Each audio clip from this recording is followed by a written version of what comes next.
Welcome to Sukesh economy classes.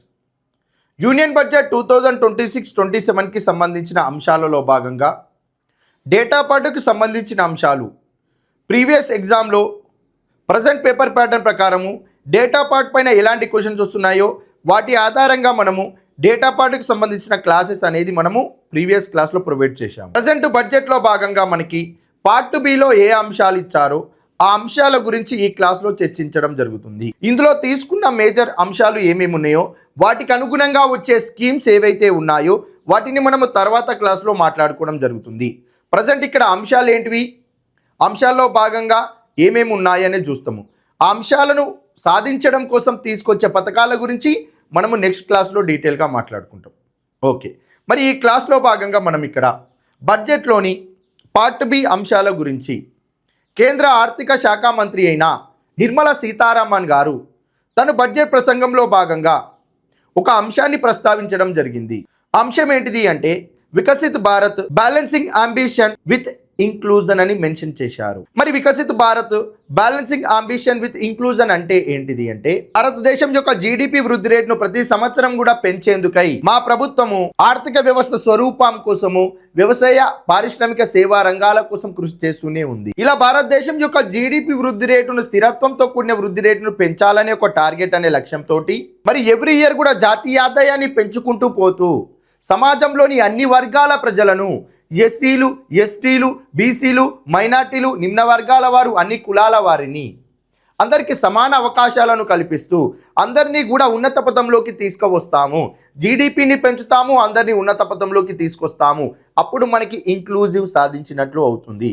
Viksit Bharat అనేది మన యొక్క ఎకానమీని ఉన్నత స్థాయికి తీసుకెళ్లడము, ఇంక్లూజివ్ అన్ని వర్గాల వారిని కూడా ఉన్నత స్థానంలోకి తీసుకురావడము, ఇలా మనం రెండింటిని సాధించుకుంటూ వెళ్ళాలనే Viksit Bharat balancing ambition with inclusion అనే టైటిల్ని తీసుకోవడం జరిగింది. మరి ఇక్కడ మనము మెయిన్గా ఏ అంశాల గురించి మాట్లాడుకోవాలి ఈ క్లాస్లో అని అంటే ఫస్ట్ ఇప్పుడు ఇందాకేమన్నాము టైటిల్ అన్నాం.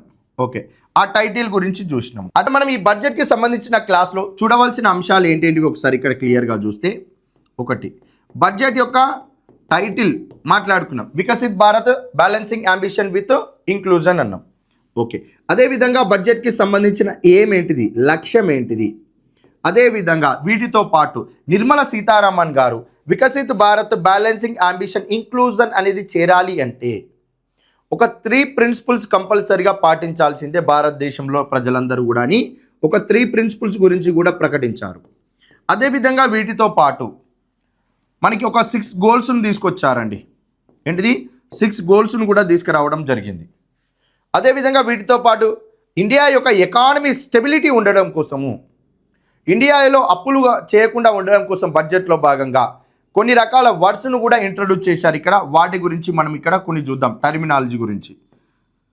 ఓకే, వీటితో పాటు మనకి 2026-27లో ఈ 2026-27 ఫినాన్షియల్ ఇయర్లో భాగంగా ఇండియా యొక్క జీడిపి గ్రోత్ రేటు 7% సాధించాలి అంటే మనము ఒక 8 మేజర్ సెక్టార్స్ పైన కాన్సన్ట్రేట్ చేయాలి.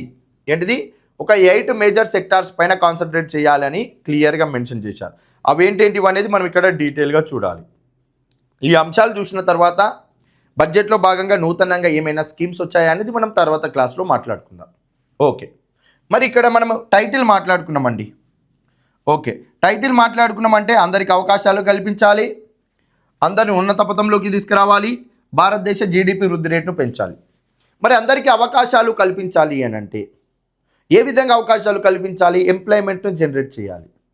ఆ ఎంప్లాయ్మెంట్ను జనరేట్ చేసేటప్పుడు భారతదేశంలో ఉన్న పాపులేషన్ అనేది 140 కోట్లకు పైగా జనాభా ఉంది. ఫస్ట్ వాళ్ళు అనుసరించాల్సిన ప్రిన్సిపల్స్ ఏంటివి అని అంటే యాక్షన్ ఓవర్ అంబివాలెన్స్ అండి. ఫస్ట్ది యాక్షన్ ఓవర్ అంబివాలెన్స్ అంటే ఏంటిదంటే నిర్మలా సీతారామన్ గారు భారతదేశంలో జనాభా అనేది 140 కోట్లకు మందికి పైగా జనాభా ఉంది.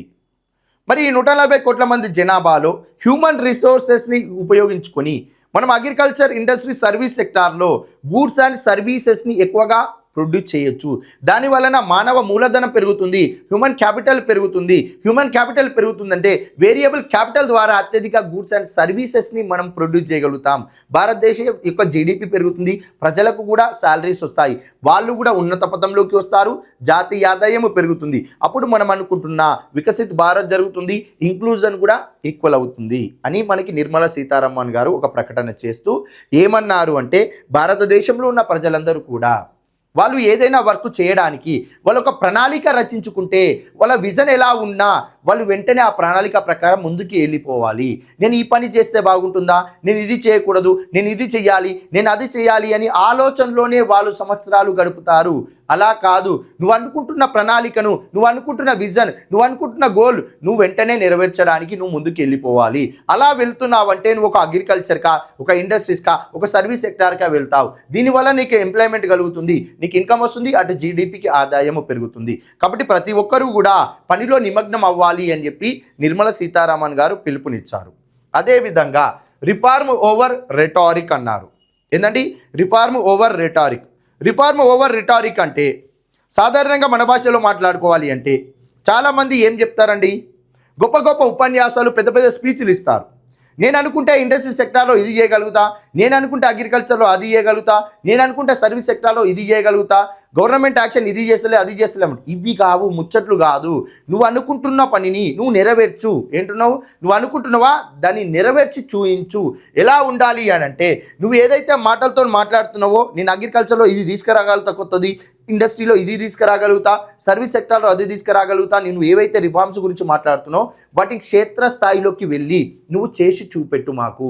దాని వలన నువ్వు వ్యవసాయ, పారిశ్రామిక, సేవా రంగాలలో నిమగ్నమై ఉంటావు, నీకు ఇన్కమ్ వస్తుంది, గవర్నమెంట్ కూడా ఇన్కమ్ జనరేట్ అవుతుంది. ఇక్కడ అగ్రికల్చరా, సర్వీస్ సెక్టారా, ఇండస్ట్రీస్లో గ్రోత్ వస్తుంది, నీకు ఇన్కమ్ వస్తుంది, ఇద్దరు కూడా బాగుపడతారు. సమాజంలో అన్ని వర్గాలకి ఆదాయాలు వస్తాయి, ఇక్కడ జాతీయ ఆదాయం కూడా పెరుగుతుంది. కాబట్టి ప్రతి ఒక్కరు కూడా మాటలకు పరిమితం కాకుండా మీరు చేతల్లో మీ పనులను చూపించాలని చెప్పి మెన్షన్ చేస్తున్నారు. అదేవిధంగా పీపుల్ ఓవర్ పాపులిజం అన్నారండి.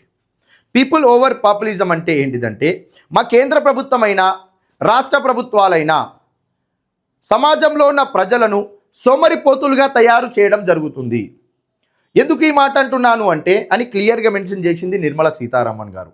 ఏమని అంటే, ప్రభుత్వాలు ప్రజలకు ఉచిత పథకాలు ఇవ్వడం జరుగుతుంది, ఫ్రీ బెనిఫిట్స్ ఇస్తున్నారు. ఇంట్లో ఉన్న వ్యక్తులు పని చేయకుండానే వాళ్ళకి కావాల్సిన బేసిక్ నెసెసిటీస్కి అయ్యే డబ్బులన్నీ కూడా గవర్నమెంట్ ఏదో ఒక పెన్షన్ రూపంలో ఇస్తుంది.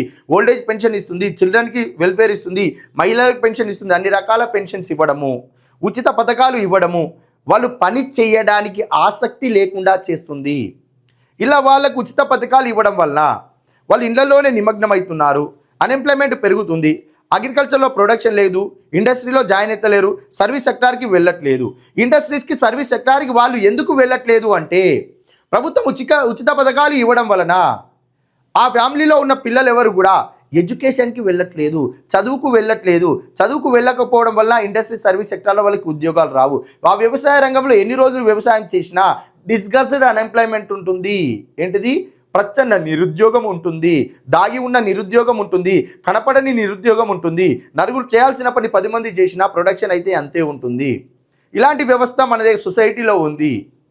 ప్రభుత్వాలు ఉచిత పథకాలు ఇవ్వడం మాని వాళ్ళకి ఆ ఉచిత పథకాల ప్లేస్లో క్వాలిటీ ఎడ్యుకేషన్ని ఇవ్వాలి, మెరుగైన వైద్యాన్ని అందించాలి, రూరల్ ఏరియా డెవలప్మెంట్ కోసం ఇన్ఫ్రాస్ట్రక్చర్ని కల్పించాలి. అలా విలేజ్లో ఉన్న వాళ్ళందరూ కూడా, పిల్లలందరూ కూడా స్కూల్కి వెళ్తే క్వాలిటీ ఎడ్యుకేషన్లో భాగంగా స్కిల్ ట్రైనింగ్స్ ప్రోగ్రామ్ని ఏర్పాటు చేస్తే 10th స్టాండర్డ్లోనే వాళ్ళు స్కిల్ నేర్చుకుంటారు, తర్వాత ఇంటర్మీడియట్లో మరొక కోర్సు నేర్చుకుంటాడు, డిగ్రీ లెవెల్లో ఇంకో కోర్సు నేర్చుకుంటాడు, గ్రాడ్యుయేషన్ డిగ్రీ అయిపోయిన వెంటనే జాబ్కి వెళ్ళిపోతాడు. అలా వాళ్ళకి ఒక క్వాలిటీ ఎడ్యుకేషన్ని ఇద్దాము. విలేజ్ ఏరియాలో ప్రైమరీ హెల్త్ సెంటర్ని పెట్టి ప్రజలందరికీ అందుబాటులో ఉండే విధంగా ఒక డాక్టర్ని అక్కడ అపాయింట్ చేద్దాము.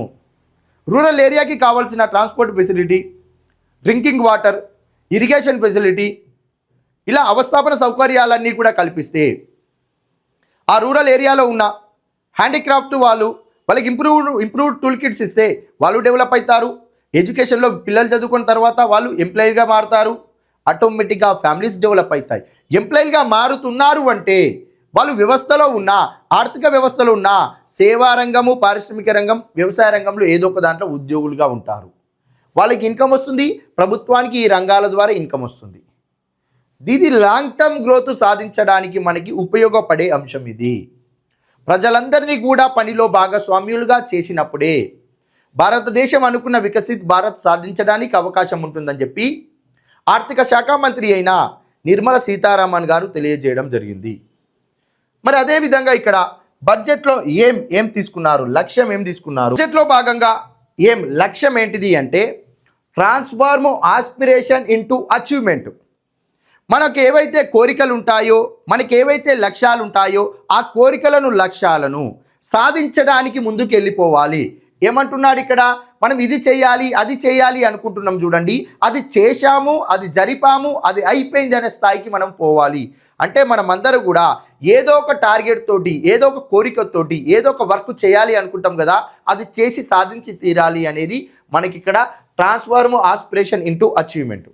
Next potential into performance. నీ యొక్క క్యాపబిలిటీ, నీ పొటెన్షియల్ని పర్ఫార్మెన్స్ రూపంలోకి తీసుకురా. నీ దగ్గర ఎంత నాలెడ్జ్ ఉందనేది నీ దగ్గరనే పెట్టుకోకు, అది పొటెన్షియల్ రూపంలోకి ట్రాన్స్ఫర్ చేయి. నీ క్యాపబిలిటీని నువ్వు ఎక్స్ప్రెస్ చేయి.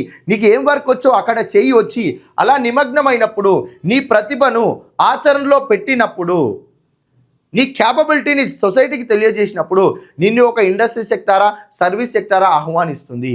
అలా ఆహ్వానించినప్పుడు నీ పైన ఇన్వెస్ట్మెంట్ చేస్తారు, పెట్టుబడులు వస్తాయి. అలా హ్యూమన్ క్యాపిటల్ అనేది మనకి ఇండియాలో కోట్ల మంది జనాభా ఉన్నారు. వాళ్ళనే మనము క్యాపిటల్ రూపంలోకి మార్చి వాళ్ళ ద్వారానే గూడ్స్ అండ్ సర్వీసెస్ని ప్రొడ్యూస్ చేస్తే ఇండియా ప్రపంచంలో అత్యంత శక్తివంతమైన దేశాల జాబితాలో మనము చేరడం జరుగుతుంది త్వరలో, ఇలాంటి పనులు చేపడితే. అందుకోసమే మన బడ్జెట్లో మన ఆలోచనలను శక్తివంతము చెయ్యాలి అంటే పనిలో మనందరం నిమగ్నం అవ్వాలని చెప్పి ప్రజలను ఉద్దేశించే మనకి టార్గెట్ కూడా తీసుకోవడం జరిగింది. ఇక్కడ ఇది కూడా చూసుకోవాలి. అదేవిధంగా స్టెబిలిటీ అనే అంశం ఎందుకు తీసుకొచ్చారు అని అంటే స్థిరత్వము. ఏంటండి? స్థిరత్వం. మరి స్థిరత్వం ఉండాలి అని అంటే ఎట్లా? నీకు ఫైనాన్షియల్గా స్టెబిలిటీ ఉంది ఇండియాలో అని చెప్పి మనం మాట్లాడుతాం. మరి స్టెబిలిటీ ఎప్పుడు ఉంటుందండి? మరి ఇండియాలో మనకి దేశ ఉత్పత్తిదారులు, విదేశీ ఉత్పత్తిదారులు ఇద్దరు కలిసి వ్యవసాయ, పారిశ్రామిక, సేవా రంగాలలో వస్తువులు, సేవలను ఉత్పత్తి చేస్తారు. ఇలా ఎవ్రీ ఇయర్ వస్తువులు, సేవలను ఉత్పత్తి చేసేటప్పుడు ఆ వస్తువులు, సేవల సంఖ్య పెంచుకుంటూ మనం వెళ్ళాలి. ఆ వస్తువులు, సేవల సంఖ్య పెంచుకుంటూ వెళ్ళాలి. మనం అలా పెంచుకుంటూ వెళ్ళినప్పుడే మనకి నిజమైన వృద్ధి రావడం జరుగుతుంది మన ఆర్థిక వ్యవస్థకి. మరి ఇండియాలో మనకి విదేశీ పెట్టుబడులు ఇండియాకి కూడా రావాలి.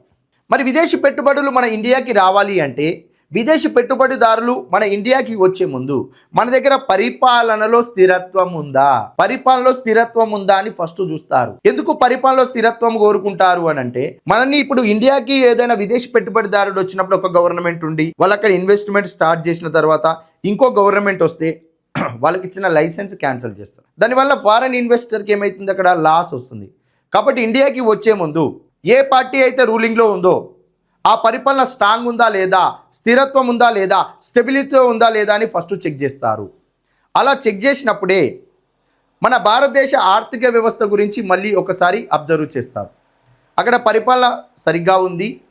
అదేవిధంగా భారతదేశ ఆర్థిక వ్యవస్థలో వ్యవసాయ, పారిశ్రామిక, సేవా రంగాలలో నెగిటివ్ గ్రోత్ రేట్ లేదు, పాజిటివ్ గ్రోత్ రేట్ ఉంది. అంటే ఇక్కడ స్థిరత్వంతో కూడిన వృద్ధి ఉంది ఇండియాలో అని చెప్పి ఆర్థిక స్థిరత్వాన్ని, పరిపాలన స్థిరత్వాన్ని రెండింటిని దృష్టిలో పెట్టుకొని విదేశీ పెట్టుబడిదారులు మన దగ్గరికి రావడం జరుగుతుంది పెట్టుబడులు పెట్టడానికి. ఇలా విదేశీ పెట్టుబడిదారులు మన దగ్గరకు వచ్చి పెట్టుబడులు పెట్టినప్పుడు మనకి డాలర్లు వస్తాయి. ఆ డాలర్లు అనేది ఏ దేశంలో అత్యధికంగా ఉంటే ఆ దేశం అభివృద్ధి పథంలో ఉన్నట్లు సూచిక. కాబట్టి స్టెబిలిటీ అనేది మనకి ఆర్థిక వ్యవస్థలో ఉండాలి, పరిపాలన వ్యవస్థలో స్టెబిలిటీ అనేది కంపల్సరీ ఉండాలి. అప్పుడే మనం విదేశీ పెట్టుబడులను ఆహ్వానించడానికి అవకాశాలు ఎక్కువగా ఉంటాయని చెప్పి మనకి ఇక్కడ స్టెబిలిటీ అంశం గురించి తెలియజేశారు. అదేవిధంగా ఫిజికల్ డిసిప్లిన్ గురించి. ఫిజికల్ డిసిప్లిన్ అంటే బడ్జెట్లో అప్పులు మీరు ఎక్కువగా చేయకండి, మీకు వచ్చిన ఆదాయంకి సరిపడ వ్యయము మాత్రమే చేయండి అని చెప్పి మెన్షన్ చేస్తున్నారు. ఇప్పుడు మన బడ్జెట్ గురించి మాట్లాడేటప్పుడు ఇక్కడ టోటల్ రిసీట్స్, మొత్తం ఆదాయము అని చెప్పి మాట్లాడుకున్నాం. ఓకేనా? రైట్. ఇక్కడ టోటల్ ఎక్స్పెండిచరు మొత్తం వ్యయం గురించి మాట్లాడుకున్నాం. ఏంటిది? మొత్తం వ్యయం గురించి టోటల్ రిసీట్స్ అనేది 1000 crores వస్తే 1000 crores ఖర్చు పెట్టు. ఫిజికల్ డిసిప్లిన్ని నువ్వు మెయింటైన్ చేయి. అప్పులు ఎక్కువగా తీసుకోకు. ఒకవేళ అప్పులు తీసుకోవస్తే ఇక టోటల్ రిసీట్స్లో భాగంగానే ఇక్కడ నువ్వు ఆల్రెడీ 200 crores తీసుకున్నావు. ఆల్రెడీ నీకు 200 crores అప్పు ఉంది.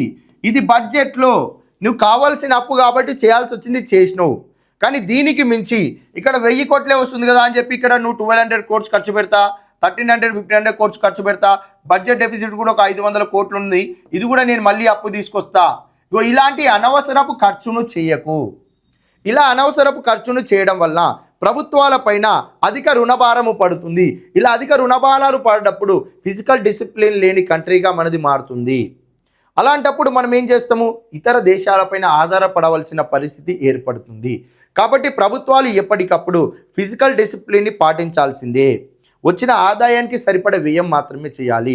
ఆదాయం తక్కువ వ్యయం ఎక్కువగా చేస్తాను అని అంటే మనకి డెఫిసిట్స్ ఏర్పడడం వల్ల ఆర్థిక వ్యవస్థ అనేది సంక్షోభానికి దారితీసే అవకాశం ఉంటుంది రానున్న రోజుల్లో. కాబట్టి ఫిజికల్ డిసిప్లిన్ కంపల్సరీగా ఉండాలని చెప్పి కూడా బడ్జెట్లో తీసుకురావడం జరిగింది. Next sustained growth. ఏందండి? Sustained growth. మరి సస్టైన్డ్ గ్రోత్ అంటే ఏందండి? నిరంతర వృద్ధి అన్నారు.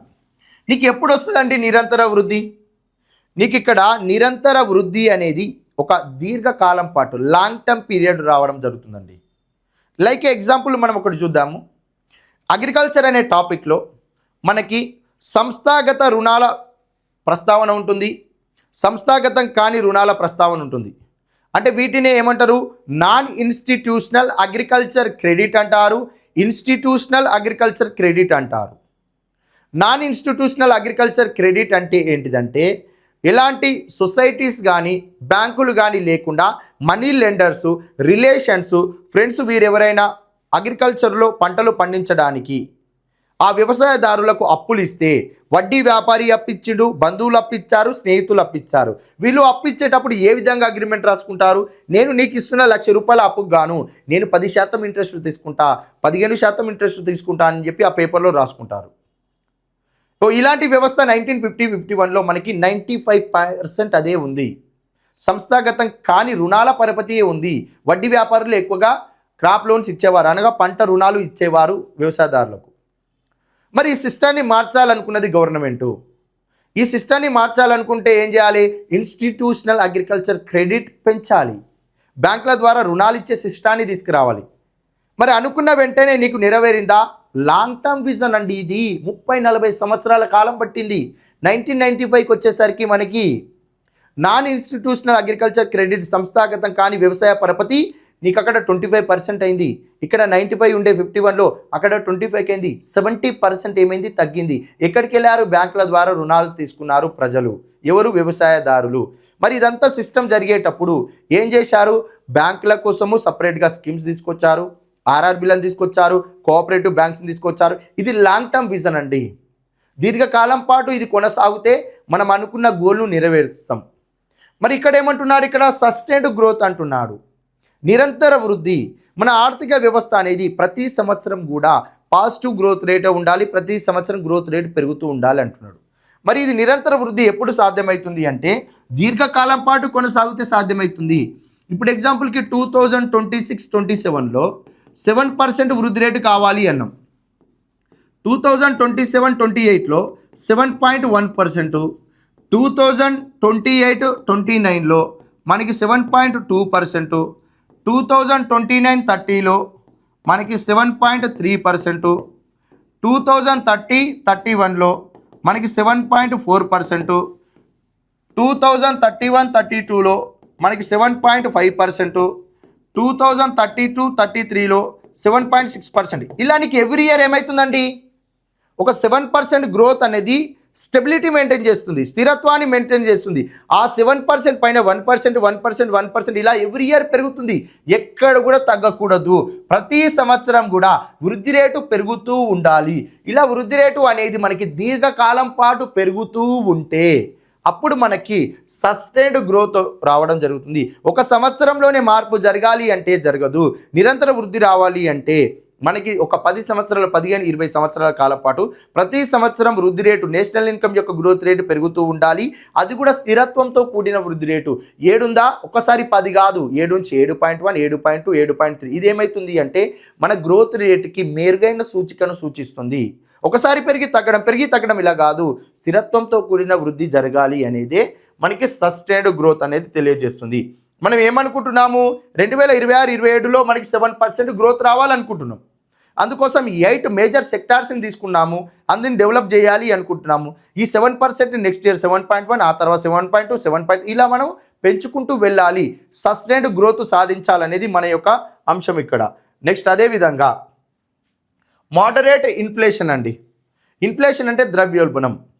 ప్రజలకు నిత్యం అందుబాటులో ఉండే నిత్యావసర సరుకులు ఏవైతే ఉంటాయో వాటి యొక్క ధరలు ఎప్పటికప్పుడు పెరగకుండా, ధరలు పెరిగినప్పుడు తగ్గించడం, తగ్గినప్పుడు పెంచడం, ఒక స్థిరత్వం యొక్క ధరలు ఉంచేలాగా మనము చర్యలు చేపట్టాలని చెప్పి ఇక్కడ క్లియర్గా మెన్షన్ చేస్తున్నారు. ఇప్పుడు ధరల పెరుగుదల లేకుండా, ధరల తగ్గుదల లేకుండా స్థిరత్వం ఉన్నప్పుడు ప్రజలు వాళ్ళ యొక్క కొనుగోలు శక్తిని పెంచుతారు. ఇప్పుడు ఇది రీజనబుల్ ప్రైస్ 2 రూపీస్ ఉందండి, ఇదే 2 రూపీస్ అలానే ఉంటే ప్రజలు కొనడానికి ఆసక్తి చూపుతారు.